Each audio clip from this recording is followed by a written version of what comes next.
Hi, I'm Kathleen.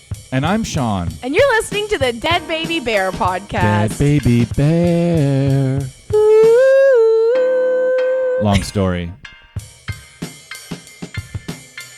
Welcome to podcast number, is it 13? think it's Lucky 13. Is this Lucky It's 13? gonna There's a lot of bad luck coming this way. suck. There's some dark clouds in Kathleen's financial future.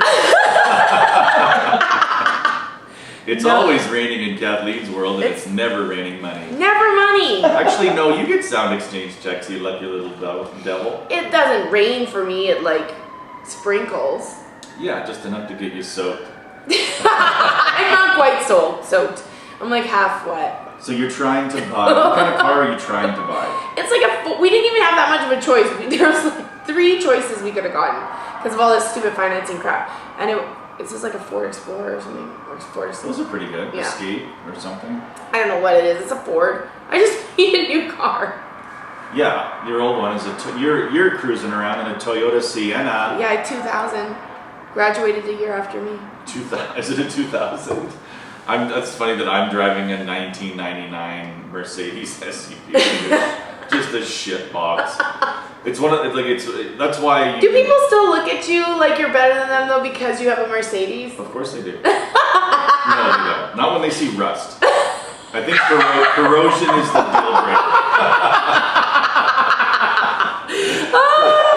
Look at that. Oh, it's a rust bucket Mercedes. Ooh, it's a rusty old Mercedes. Who's driving that? Someone got it. At least he's hot. Can you imagine if like rich people were just like threw away their cars and we could just go pick them up? Oh, they basically kind of do. We still can't afford them. We still can't afford them. They're like, yeah, get rid of this fucking thing. I don't know, sell it for, I don't know, $8,000. And we're like, 8,000? That's too much. Sir, I can't afford it. No, a rusty old Mercedes 1999 and then a 2004 Dodge. Boom. Caravan. Ford Dodge?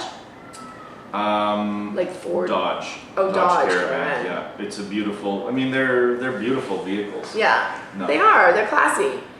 They're not. Now we have a Ford Edge, a 2011 Ford Edge. 3 cars. We're getting rid of the Mercedes, giving Okay. it back to my dad. You're giving it back to your dad. It He was my just dad's threw it away. vehicle. Yeah, Oh my he's God. blind, which is great. So why are you giving it back to him? Well, because he wants it back. To do what? Just because that's how old people are. He's not. That Mercedes, tell you where it belongs. In my fucking garage.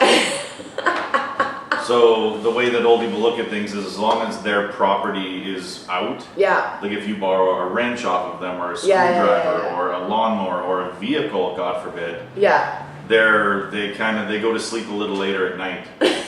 Knowing that, where's that fucking monkey wrench? God only knows where he left that fucking screwdriver. That is true because like even like in our process of trying to get a vehicle, I don't know whether we got it or not, but like so they're gonna take the van as a trade-in. They're gonna give me $1,000 for it, which I was very happy about because I don't have to be working. It's not bad. Yeah. But then my stepmom's like, "Did you already trade it in? Because we might want it back because they gave it to me." Oh, you're trading in somebody else's property. Well, no, my dad gave it to me. Oh, okay. Yeah, they're like it's not. they're gonna actually do what grown-ups do and fix it, right? Well, maybe, but I don't know. These things are so, like before we came up here, I just taped my back window shut. Taped your back window shut. Wow, hard to keep classy. There's only one thing between you and suicide, and that is this scratching. Are we gonna do the Imagine. scratch at the beginning? No, because then we'll be sad the whole podcast. Save the sadness. Oh, I'm sad. No, but those Mercedes, like I fucked up the door on it, so I had to like take the interior door panel off Yeah. of it. And as I was doing that, there was all these clips that snapped, like a bunch of plastic clips that all there was eight of them. They fucking popped. They all snapped because I don't know how to do fucking anything. So these clips snap, and I'm like, oh, these little funky clips. I'll go to Canadian Tire and see how much a couple of clips are. And they're like, we don't have those clips. I'm like, all right, I'll fucking call. But then I call this parts place that has them, and they're like, yeah, those are $18 each. Oh. Like for a plastic screw. Yeah, That's where they $18. get you, the parts. plastic screws. When our front window got smashed, it took them a month to locate a window to put it in because they're like, well, it's a 2000 Sienna. They changed in 2001 and blah. They really They're changed really those hard windows. to find. They had my vehicle for a month. They didn't give me like a loan or anything. They had the whole car for a month. A month. I went on tour to the East Coast. With a loaner. They never had a loaner. Oh, it was okay. a glass place. It was like, it wasn't audible, it was just glass. And then, Wait a minute. So you took your car to a glass place that was like, yeah, park it over there. We'll come back in June. Like they made you wait a month to get it. yeah, because they said they couldn't find a part, and then they said they found it, but then they couldn't get someone to get it. And then Adam like Googled it and found it in 5 minutes. Anyway. But then they charged us $300 for a fucking car window. Jesus. Well, good thing you got it all sorted out now. Thank God, so we can trade it in and maybe recoup that $300. But it is That's stressful. why I don't want to fix it. 'cause It is stressful for comedians trying to get loans or something, right? Because first thing you have to say is, I'm a comedian. Oh, and to, they're like, somebody oh, at that's a Toyota dealership. That's cool until they see how much you make. I'm gonna cry on this episode. No. This would be the crier. No, we can call this episode the crying episode. Kathleen's allowed to cry. When Sean's already looking scared. When Kathleen doesn't get her car, she cries. Ugh. Get her the fucking. You know what? We should start. How many people do we have on Patreon? We have about 8. 3. 3. Did you present that to the Toyota dealership? Excuse me. I know that I've been rejected, but I want you to know that there are 3 people On who our pay Patreon. for our podcast on Patreon. For a total of $17 Well, that's a month. neat. But You guys I do don't a even know podcast? how. Yeah, what's a podcast? Plus K4. Plus K4. K4, K4 that- Financial. That's what K4 Kate is always rolling in. That fucking gravy train. This is his podcast, basically. The K4 Cry podcast. I shouldn't have even got into it because I'm just frustrated about it. Oh. Yeah, well, it's okay to talk about it. I think you're gonna get the car. That's what I think, even if we have to steal it. And then I'm gonna be crying because my loan payment's too much. How much are you gonna owe? Well, I think it's like gonna be $13,000. Yeah, that's okay. You So can manage that. like the bank will get 40. And you got a good Mexican restaurant job now. You're touring, you're doing Bassett runs, Things you're are killing it. Things are great. Things are great. Things are getting better for you, I think. They are. But sometimes you still gotta cry, you know? Sometimes you still gotta cry on a podcast. And Jim, this piece of shit, he's like, keep the cameras rolling. They were finally This gonna is get the some first ratings. time you guys have been fucking entertaining. Oh my god, people with my old podcast, I'd cry every fucking episode because it would be because I was talking about stuff and then I just get emotional. Yeah, whenever you're doing the pre-podcast, Oh, I hate it. Like, let's Yeah. talk about what's happening. I mean, I would cry. You're like, well, everybody, this week I sat down and talked to my dad again, and so that's coming up. It was one of the more boring ones we did. Anyways, I'm in Brooks. Just wrangled up another Christmas party. And I feel like my material's really getting better. I feel like I really hit it. That's always fun when comedians are like, I'm fucking killing it on the road, but the industry will fucking ignore me again. Yeah. And it's like, guess what? The road is the road. The road is, it's not even comedy. The road is the worst. You could go up there and just bang drums and people would be like, fucking, you're better than the guy last week. So if you're crushing it on the road and then wondering why you're being ignored by industry, it's because you suck. The road is like it seems Your cool. car, and I put I'm, like, myself, writing my I put picture. myself in that mix of like, the more acquainted you are with the road and the more tricks you develop to succeed on the road, the farther away you are Yeah. from like industry success. Yeah, because absolutely. You're on the road, like then all of a sudden you're doing a showcase and you start off with like, where's my pot smokers at? Where's my who likes to do a little puff of the dragon? Who likes to dabble in the green arts? And the crowd's like, yeah! And the talent evaluator quietly puts a notebook back on her lap. You know what I mean? There's no... Oh my god! And then that road comic spends the next year going like, I had the strongest set. Oh my god! I killed it at the showcase. But again, I've been ignored because the industry is threatened by my truth. No, they're not. They don't give a fuck who you are. The road, because you're not, the road. You gotta go. It's money. Sounds You gotta fun. make money. Yeah. It sounds great when you're younger, but then like the road starts to suck because you see all your friends that don't go on the road getting way more shit than you. Yeah, but they're and you're not. just like, what the fuck? But everybody you just go on the road because you have to. Like But not everybody goes on the road. No, but it doesn't necessarily mean that you're gonna like have industry success just because you stayed. But my point is like if you're in LA or something like that, instead of like leaving LA every month for like a week or two, there's people that just stay. Yeah. And they're the ones that hang out and get in at the clubs, and then they're the ones that get promoted and stuff. But I'm not saying it's like I'm negative, but I'm just saying like this is the honest truth. And it's true. Like even material wise. If you're going up every night in town, then you're writing a different class of joke, or different because you're like, oh, I'm competing against all these other good comedians that are in town, and this crowd is fairly savvy, right, about comedy. So I'm not going to be able to pull the wool over their eyes with some, what's crazy? Women are, they're nuts. They're nuts, aren't they? You're just not like men and women are different, aren't they? I mean, you guys know it. Every time I get into a joke that's sort of like that, I'm like, okay, so here's my men and women are different joke. No, fuck, I have seven. I have 7 of them. But if you don't have them, you're not gonna make it on the road. No, you got to get those men and women are different jokes down. And the worst life you could live is where you're like in town and you're like, fuck the in town stuff, like nobody likes me here.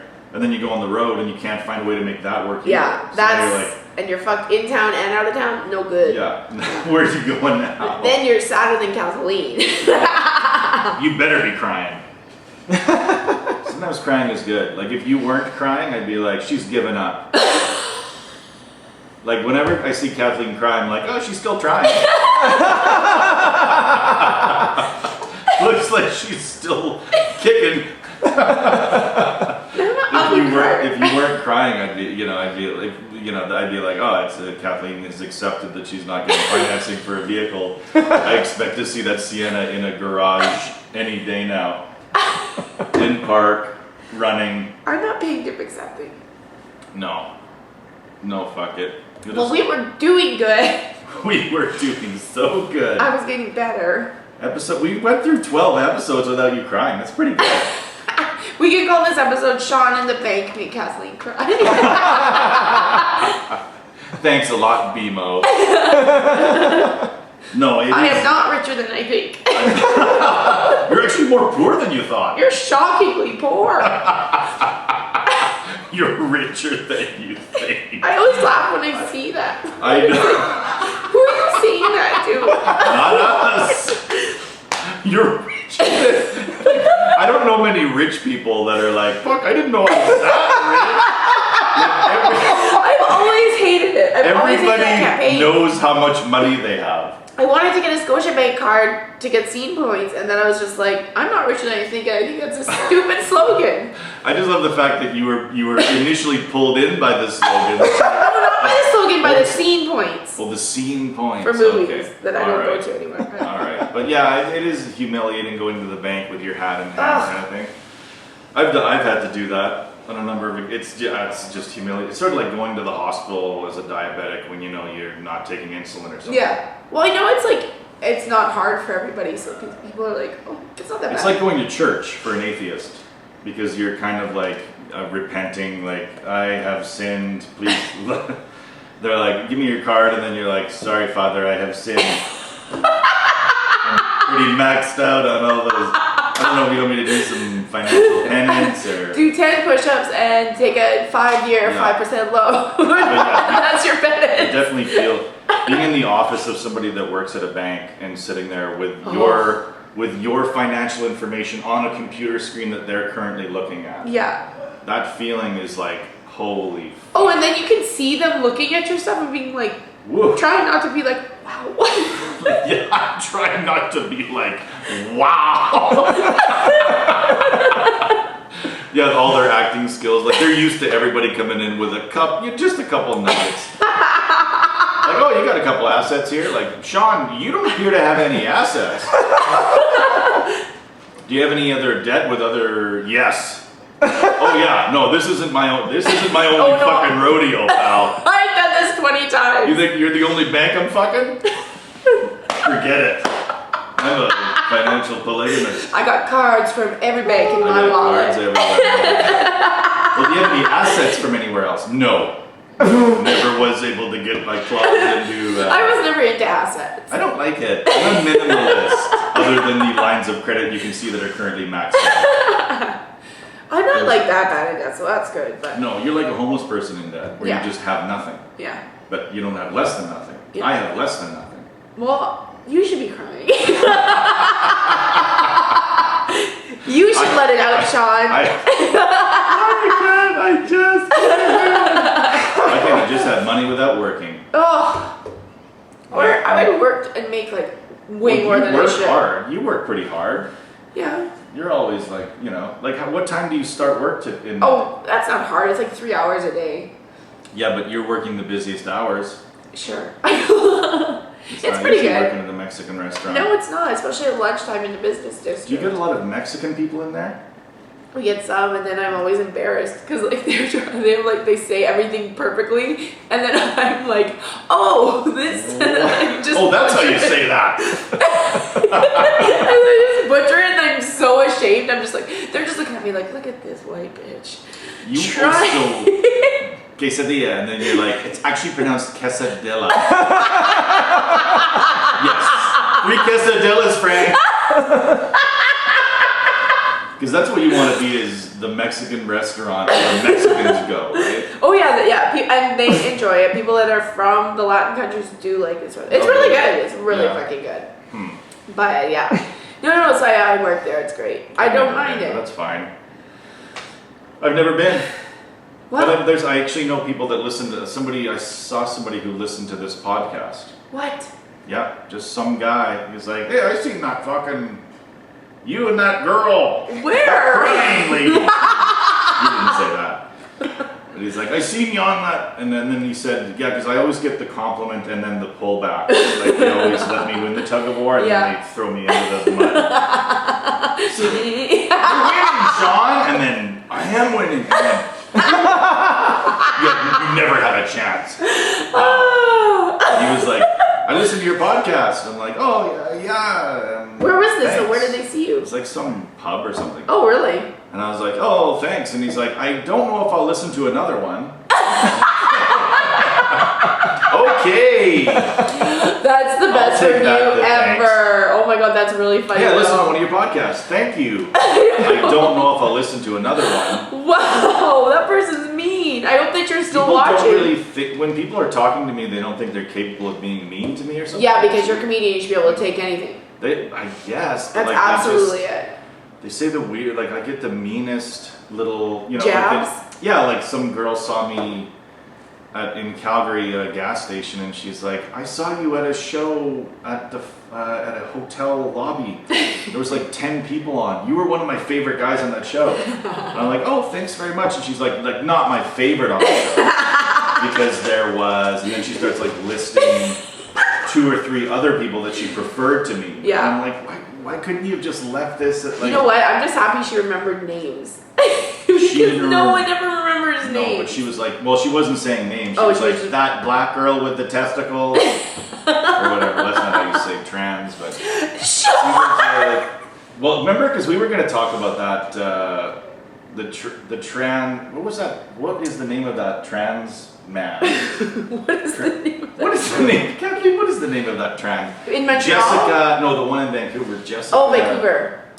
It's the Human Rights Tribunal. Yeah, because they wanted to go get a bikini wax. Or a Brazilian. She wanted to get a Brazilian wax, but still had like penis and testicles. And then the people who worked at this Said no. salon or whatever said, Yeah. no, we're not going to do that. And then, she took it to the Human Rights Tribunal or whatever. Yeah. So that's where it's being sorted out. But I think in the meantime, like that salon is like shut down. Well, They're yeah, no because there's so operational. much hate towards them now because they Yeah, think but most that of the they're people that worked there transphobic. were immigrants. So Yeah. it's like this weird sort of like. It's a weird thing that liberals do sometimes, is they think that they're fixing a problem by bringing more attention to it, and then, oh no, now you've bankrupted a family because you felt like Yeah. you weren't being given enough chance. I can't. And then the right loves these things, right? Because they can Oh, say, yeah. like, look at this. This is trans. Oh, I know, It's like, and then no, they blame it. that's not That trans. family is Like, broke because a trans person attacked them. Like, it's just here's this how crazy stupid. we've gotten in Canada, everybody. It's fucking so stupid. So like they're gonna latch on to this notion of like she's representative of what Yeah. trans people are. Trans people are gonna come in with their old genitals and tell you to do stuff that you're supposed to do. Their old genitals. With their old wrinkly Mercedes, their old With rusty, their rusty genitals. rusty 1999 Mercedes testicles. I just think when I first heard that story, my whole thing about that was like, I've heard that girlfriends have tried to wax their boyfriend's balls and ripped them open. Like, I don't think it's Oh boy. yes, that's bad terminology, Like but that, opening balls up. yeah, but like, I just don't think I would, if I was I wouldn't be comfortable waxing any testicles because it's a very delicate area. Especially anything over 40. Especially, they're so long. Like I would wax a baby's testicles. Sean, Those tight little nuggets aren't going that'd anywhere. be so easy. They don't But like a go nowhere. 57-year-old man comes in, like, "Hey, can you wax these?" Like, are you kidding? I just don't. When I first heard it, like, I understand where the trans person is coming from, and but I'm also just like, I would say no to that for any kind of penis that came into my waxing Even the studio. huge black one. Even the giant black ones, I would have said absolutely not. I'm not ruining this perfect, gorgeous thing. Oh. Anyway, but No, it's a because the right like, so that's because I'm politically left. I see it as like fodder for the right. Yeah. They can look at this and go, see, this is what happens when you let people be the gender they weren't born with. Yeah. Everything gets all fucked up. yeah. And it's like, no, this is one isolated incident. Yeah. It's one asshole that was like, can you wax this? Like, shave it yourself at home, Frankie. I just that was my whole thing. I don't think it had anything to do with what they identified as. I think it has everything to do with penises were not meant to be waxed. And immigrant women are not going to necessarily. And that is another good point, that it's like, okay, it's not an excuse, but it is a point that, like, you know, sometimes they have different values. They're coming from an older. Yeah, and they're not on white people Facebook. Yeah. You know, if you're a Filipino woman in her 40s trying to make it in Vancouver, you are doing fucking like, you know, you're painting 180,000 nails a day. Yeah. And then some white guy comes in dressed like a girl. Hi, can you wax my testicles? And you're like, fuck off. Like, Yeah. haven't you been paying attention to what's going on in the world? No. And she's like, nope. Yeah. Like I got my head down. I'm working. This is Yeah. my business. It's become a very hard.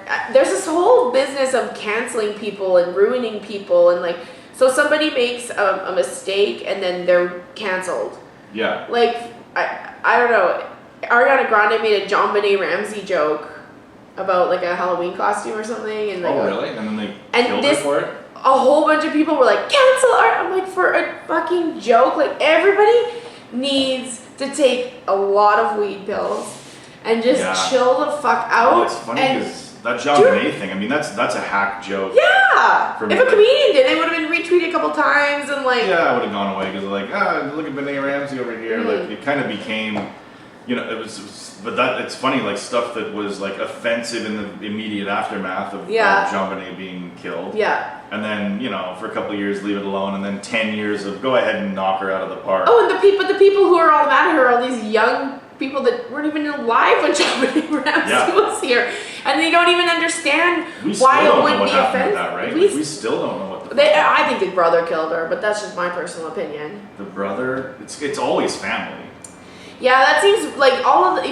I've listened to a No, lot it's of not always podcasts about family. it, I but get it. like When a There's woman some- disappears, it's always the guy. It's always the almost husband. always the guy. I was watching a crime thing today, and it was like this girl got murdered, and then they thought it was her boyfriend that she lived with, and then they thought it was her boyfriend's brother who she also lived with, and then they got alibis, and then they figured out it was this other dude who came in to steal her panties, and then she caught him, so he stabbed her 80 times and murdered her.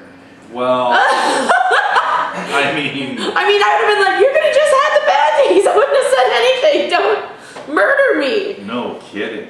I mean, that's a little overkill, I think.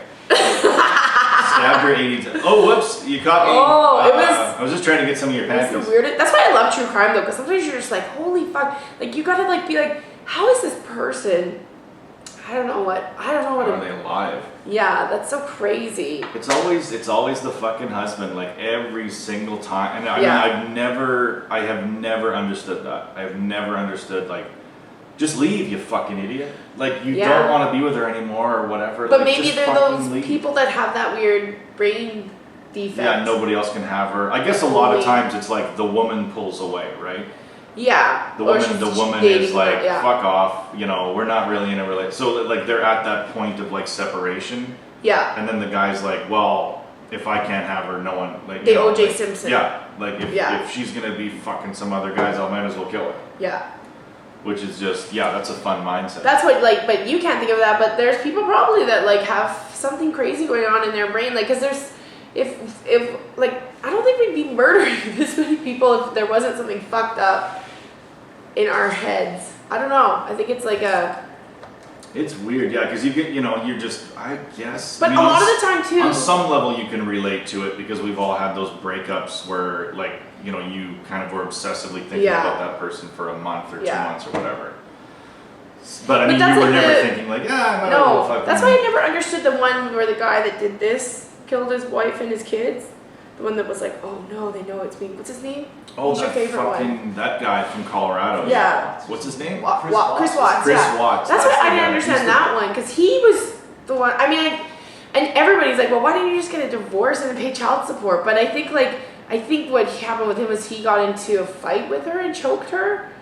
And then the little girl walked in and was like, what's wrong with mommy? And then he's like, well, I'm going to kill the witness. Like, I don't understand what's going through this guy's fucking head. And just the fact that the next day, like the body cam footage of him just kind of, what's up? Yeah. He's just like a guy. Oh. But that's a perfect textbook thing of watching somebody that's clearly guilty. Like if you're becoming a body language expert, I'm sure that is textbook body language guilt right there. And almost every time, I would assume that it's a guy who thinks his IQ is a lot higher than it really is. Yeah, I've heard that a lot. That as a theory that people think that they can get away with it because they think they're smarter than everybody else. Yeah, they watched CSI Miami 83 times and they just put bleach on everything. Yeah. And thought that'll do it. Well, you're still the only person that had access to this fucking hotel, you moron. Yeah, you dumb. Just because you doused it in bleach and got rid of the DNA evidence, there's still circumstantial everage can still convict you. I mean, I would like to watch a show called The Perfect Crime where someone actually does figure exactly what he shouldn't do. I mean, you can't make it look like they disappeared. I think that was Chris Watts' thing. He thought he was smart enough to be able to be like, well, they're gone. They went on a. I mean, we had a bit of a fight, and they just left. Unfortunately, so he tried to make it seem like, she got mad at me. We had a fight, and they're gone. They left, and he thought long term. He thought everybody would be like, I can't believe she went away and started a new life without anybody. Yeah. Which, I mean, is the dumbest premise that you could have. But it's a whole, I feel like that's more of a male, she needs me to live. She can't live without me. And then you see her living, and you're like, she never needed me. And then it hurts more. In that case, she wanted, she was pregnant. Yeah. So she didn't. So he was the one that was cheating on her and looking to get the fuck out of that relationship. Yeah. And instead of looking like the asshole that dumps a pregnant woman, you now look like the asshole that murdered his wife and children. So, I mean, those are two different levels of asshole. If you're going to be an asshole, I recommend being the asshole that doesn't kill. Just the premise of they left. I don't know where they went. And then her friends are like, well, she didn't contact us. I just can't imagine it's going through your head, and you're doing your best to be like, no, everything's fine. No, everything's great. I'm a terrible liar. I couldn't lie. Oh, fuck, are you kidding? There's no way. In a second, I'd be like, okay, I killed them all. I would be able to lie, but it would gnaw at me all day, every day.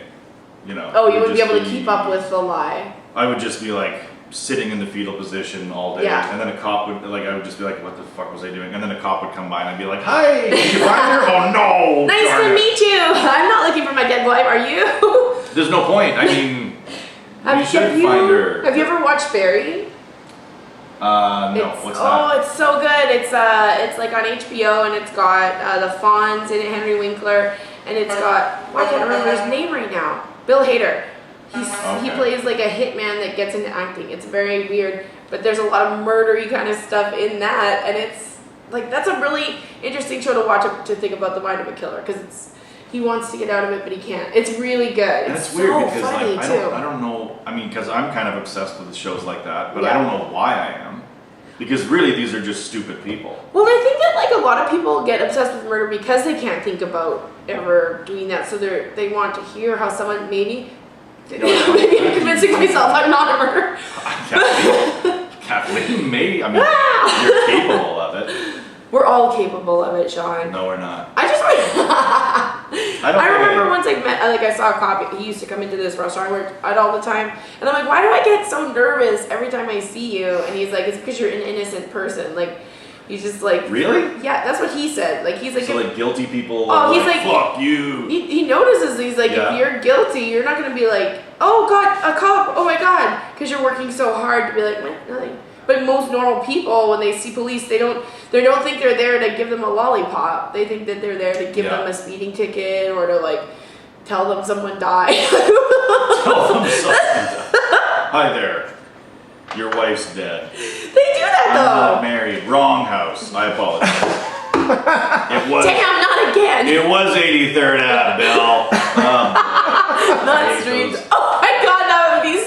Hate those false death alarms. Oh my god. You might want to sit down for this. Your grandfather is dead. My grandfather died 10 years ago. Oh boy. Wrong house again. Wrong condo. Wrong condo.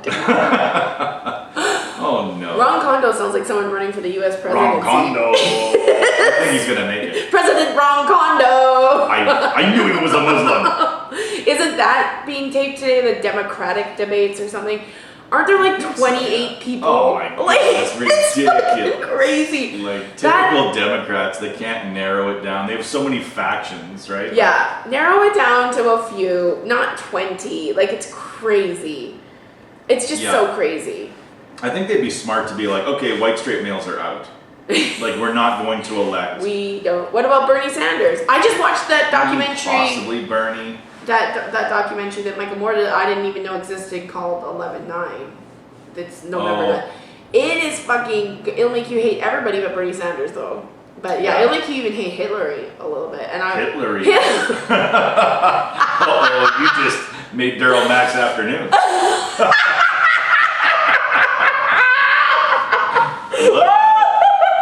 Oh my god, I hope people know who that is, so it's just funny for them. Oh no. No, I was a big supporter of Hillary Clinton, and it was a lot to do with it that she was a woman. It really, but it's like, fuck. Finally, a woman gets a shot at something. And then she's had too much baggage. But then she was like, no, she wasn't a great person. She had a very like, but most politicians, especially career ones, they're fucked up. She was just never a very good politician. Like she was never. You won't say it. You want to say it. She should have just been a first lady. No, I mean, I just never thought she was a great politician. Like, she wasn't a great public speaker. No, she wasn't. She wasn't. So I think she was actually would have been a good president, but she just wasn't a gifted public speaker. And I think so she that was just doing sound bites and, just didn't, nothing. You never watched her and were more endeared to her.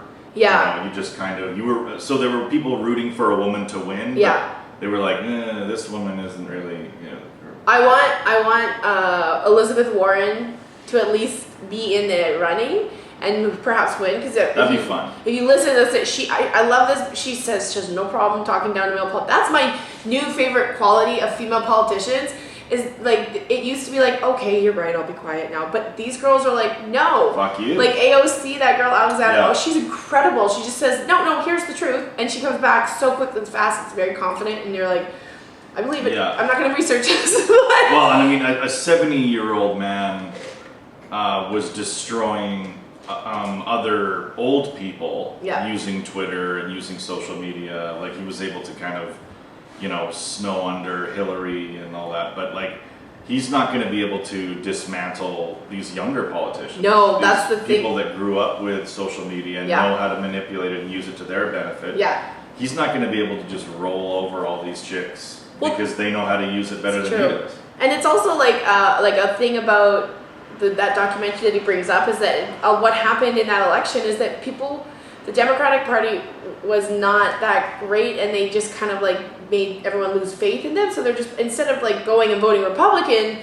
they just were like, no, I'll just stay home. It's my vote, doesn't mean I don't feel inspired to vote for anybody. So that's why I think like, I don't know. Yeah, and it's sort of why you can never have like ultimates where like, you know, it was almost like, okay, Bernie looks like he has momentum, but he's another old white straight male. Yeah. So we should be looking to capitalize on the first woman to be the president. But That's did you where the know most that, like, mileage is. But this it is what- didn't work out. That's true. This is what made me like dislike the whole Hillary thing. I had no idea. I didn't pay this much attention, but when Bernie Sanders and her were in the primaries, he apparently won all these states, but they said that Hillary won them.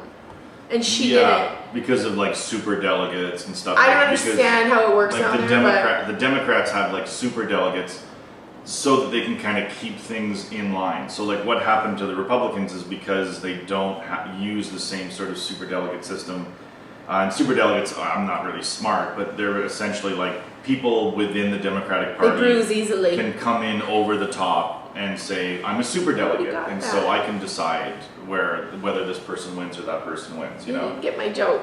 What did you say? They bruise easily. Super delegates? Super delicate. Oh, Jesus. Anyway, Christ. I'll leave. I liked you better when you were crying.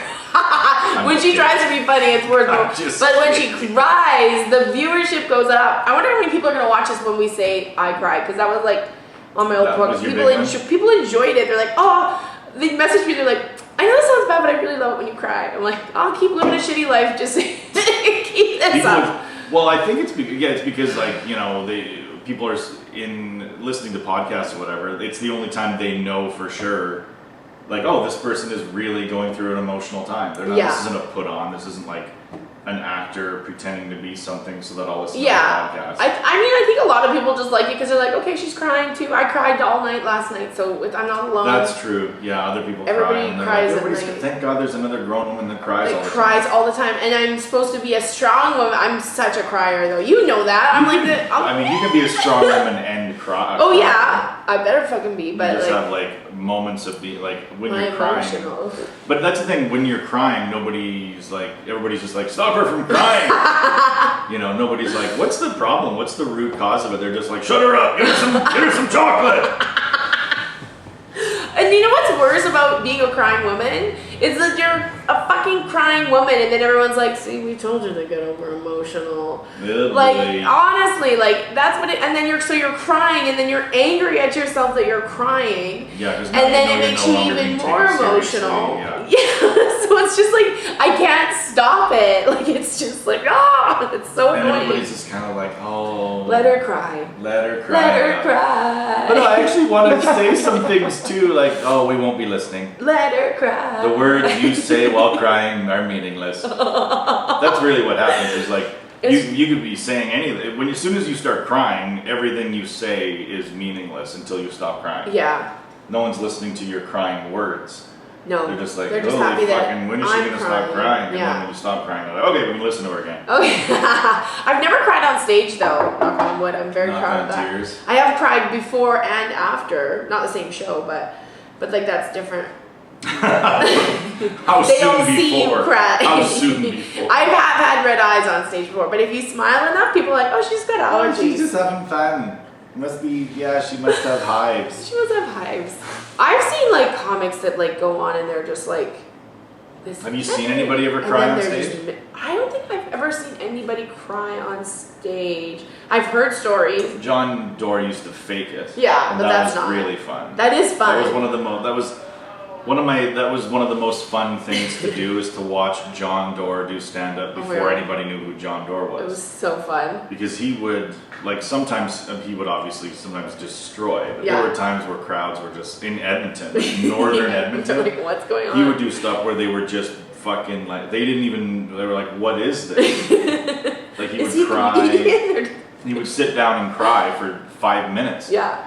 Like his commitment was like I'd never seen anything like His it. commitment to bits was always amazing. Like, remember when they did the... My sister, that was the line. He would be like, so he would be sitting there and kind of pretending that he was about to tell a happy story.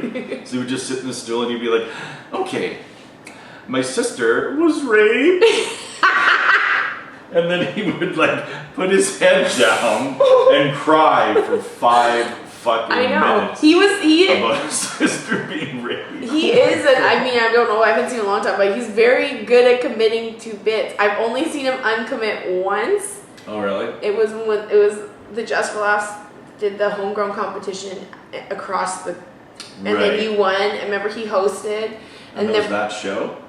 It was after that show because we were all hanging out, and Andrew was like all over him, and he goes, Andrew kept going, John, you look so sick. Oh, you look so sick. And John was just like, I am feeling a little sick. Like, he would go along really well. And then Andrew's like, we've got to get you to bed. We've got to get you to bed. So we went to, I think we went to a hotel room. So we went, Christ. I have a picture of Andrew tucking John Dore in. He was like, he let Andrew like pet him, and then after like a few hours of this, he was like, okay, I think I'm just gonna get up now. And Andrew's like, no, you're gonna die. And he wouldn't let him get up. Yeah. And that's the first time I've ever seen John Dore be like, we are stopping this bit. And then he was like, if this bit continues, I get to draw on your face with magic marker. And then Andrew got all angry. Oh my God, it was like one of my favorite nights ever. Well, because Andrews would always make you commit to something that was being done to you.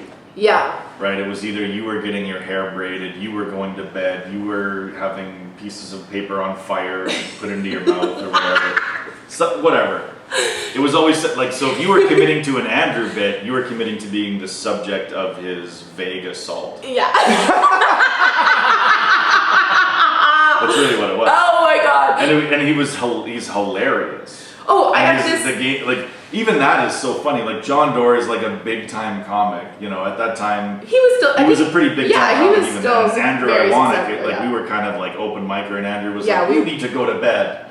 Like, telling a pretty successful comedian. Oh, he also, don't you remember to go to sleep. At the Rocky Mountain Comedy Festival when like we were all in this hotel room, we got pizza, and then Mike McDonald walked in, and Andrew goes, oh, Mike McDonald, the Canadian king of stand-up comedy. Ooh, we're all impressed. And I was like, what? He said that? Yes. And Mike just kind of, oh yeah. And Mike just kind of like laughed. He thought it was funny.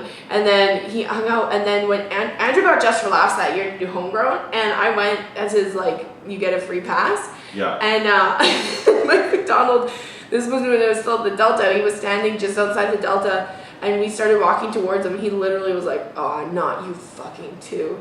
And it just made me feel nice that he remembered. Even though one of it was for being horrible. I never said that, but Andrew did. And it was one of the funniest things.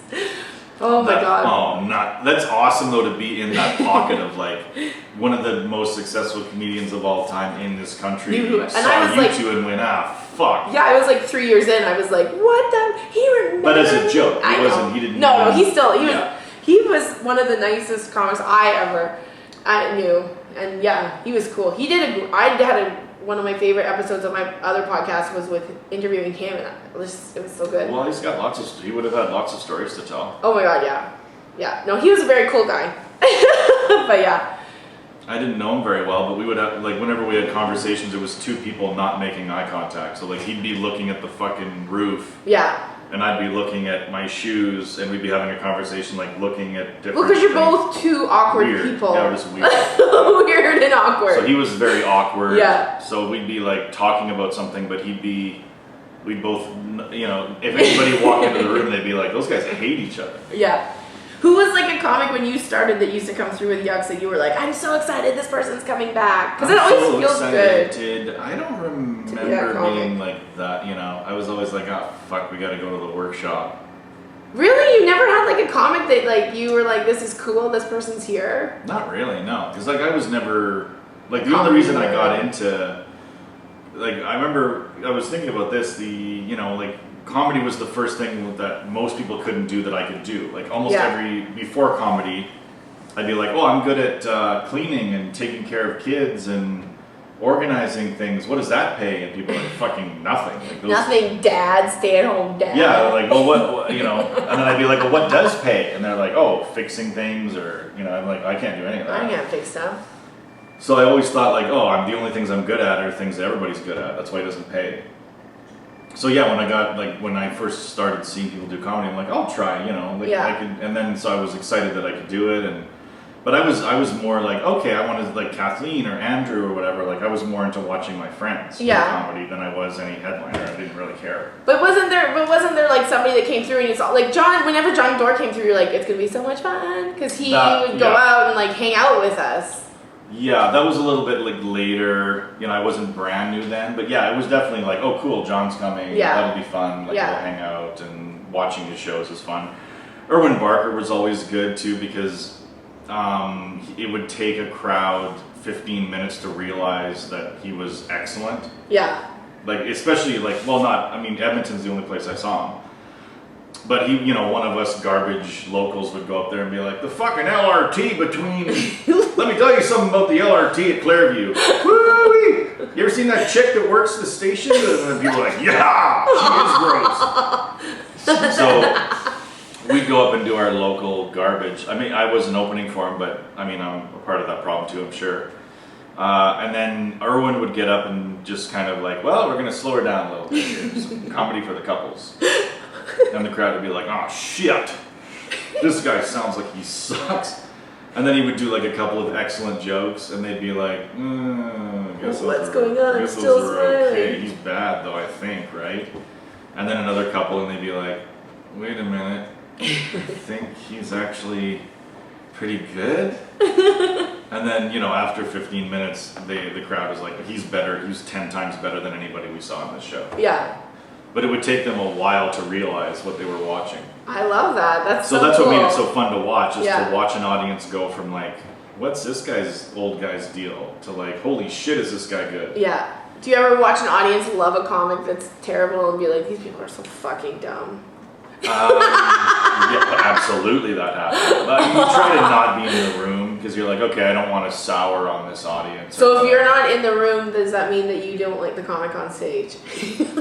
Well, most of the time we're out of the room, right? Yeah, that's true. Like we're fucking, you know, if I dropped a nickel in the club, I'd leave it there. I think the comic strip is the only one because like there's, I mean, you can go stand in the hallway in the back that smells like grease, or you can just watch the show. Yeah, so you're like, I guess I'll stay where it smells like grease. I guess I'll go where the grease is. I guess I'll go where the grease is. The land of the burning oil. Hey, all this stuff used to be fries. It's great over here. Oh my god, that was such a Hey, you know, inside the club, people are laughing and having a good time. Fuck that. I'll be out here where it's quiet. I've heard that hacky joke before, and he's making millions off it. Fuck that. Fuck that asshole. Oh my goodness. It's not a bit. Yeah, I just. But yeah, I think when I first started, I honestly don't remember being like, sweet, there's headliners coming through. I was just like, because they were all just. To me, they were all just arrogant guys from Toronto. Yeah. For the most part. I was still starry-eyed. 97% of the time, like, these guys are just arrogant guys from Toronto. And 97% of the time they were. Yeah. They would sit down and be like, what can I tell you about myself? Like, it was never really a workshop. It was more like them giving you, like... Kevin Fox did a good workshop where he actually, like, worked on a joke with you. That's true. Yeah, Kevin Fox was pretty good at it. He was good at workshopping. Kenny V was pretty good at workshopping because he'd give you, like, a project like a teacher would. Yeah, yeah. So he'd give you like a writing project. Kevin Fox would watch you do stand-up and tell you what you were doing wrong. Yeah. So more of like a technical thing. Paul Meyerhog would tell everyone how to not get an STD on the road. Oh, would he say that? He did one, like, whatchamacallit, like Tuesday night. Oh, yeah. Headliner thing. And he's like, I'm just going to tell you how to stay safe on the road and don't do this and always be careful of that. And it was so funny. Wear a condom, folks. What? It was so funny. Because they were allowed to talk about whatever they wanted to talk about. The only way you're going to get better at comedy is if you don't die of AIDS. So let's start with the basics. Oh my god, yeah. Well, yeah, now Meyerhog is, he's hilarious. Yeah. He's one of those guys where, like, he's got a great career, but you'd never know it. Like he has a career that He most has the people best would. career that you could ask for because he's not super famous, but he's always working and he's always traveling and he's like, it's like the dream But he never for a road talks. comic. He never. It's a He never road talks comic about. story. He never No, he talks doesn't. about it. No, he So doesn't put anything else in the people movie. would think like, I don't know what. Does he even Whatever do happened to comedy? Meyer Yeah. Like, what do you mean? Whatever happened? He's doing fucking Meanwhile, he's 83 doing times better better than all than of me. us. Yeah, exactly. So he gets to tour like internationally and Yeah. fucking, like there's times when I'm like, hey, you want to do a show in, it'll be like 6 months from now. Yeah. And he'll be like, oh no, I'm sorry, I already have something. Oh, I know. I'm One like, time. So you're fucking booked. That Oh, you one already know time that? I got so mad at him because he was like, "Oh, I'm booking like a year in advance or something." I don't know, if it was a year, but then I'm like, "I don't even have next month full. Shut the fuck up. Shut your mouth, my dog. Shut your bitch mouth." That's what he said to me once. Okay. Well, and the way he said it would have been fucking. It was hilarious. funny. We were in Lloydminster, and there was like a dude that was very attracted to me, but I wasn't very interested. And Paul was like, "But you're poor, So you might as well fuck him. for What? money." Like he was trying to be my Okay, pimp. that's fair. As a joke. And he's like $400, $500 if you want anal. Now this was years ago when it was okay to be like, and It's okay to do anal. none of this is bad about Paul because it was hilarious. But then he said 500 for anal, and I went, "Paul," and he goes, "Shut your bitch mouth." It was so funny. He's just such a fucking He funny is and so fun funny. and harmless guy. Yeah, I wish that all comics to hang out with were funny, fun, and harmless. I and know. the Well, best. those guys move away, right? I know, they It's get out of here. They're gone. It's the ones that stay are fucking. The ones that stay are the ones that scare you. We're the harm ones. We harm people. Not us, Kathleen. We're still capable of crying. We are so capable of emotion. It's weird. Not me, but you. Well, can we see if we won? Let's this? see if our And- lives have changed. And I don't know if we've done 4 episodes yet for Kent, but let's just keep them going. So thank Keep you. it going. All right. Kent let's Tilly at K4 try. Financial. Now I will tell you that 2 million. this is my go-to scratch and win ticket. So why? But it's this is a $20 one. It was $20 for That's this one. right. It's a $2 million Not always worth it. Supreme. Okay. 10 top prizes. We could win $2 million tonight, and I could finally. So we're trying to. You could go math. shit in a bank. You're gonna take a shit. Oh in my bed. god, if I won $2 million today, the people that don't approve me for this car loan, I'm gonna go and shit in the middle of their Oh, man. bank. And be like, "Oh, I don't care, I have $2 Just take million." a shit, and then when people go, oh, you can be like, it's stinkier than you think. It's stinkier than you think, you fucking bitch. Are you comfortable telling this story about? Did you tell the story about when you got rejected for something like a loan, and then they gave you? Oh, Have you oh, told that yeah. story before? Well, Adam and I tried to get a consolidation loan because when we coupled up, we fell in love and we took on each other's debt, basically. And That's what love is. that's what love is. So I wanted to try and fix some stuff. Actually, I wanted to buy a vehicle, but anyway, we went to go get a consolidation loan, and it's like me and Adam, like, "Oh, I'm a stand-up comedian. It's hard to track how much I make," and Adam's like, "I'm a chef." And we're both going after our dreams, and as soon as you say something about dreams, we're like, "Well, this is getting the reject stamp. These dreamers, I need cold hard numbers in front of me." But yeah, so we tried, and then I got upset when she said no, and she was like trying to be helpful, I guess, and she said, "Well, at least you don't have cancer."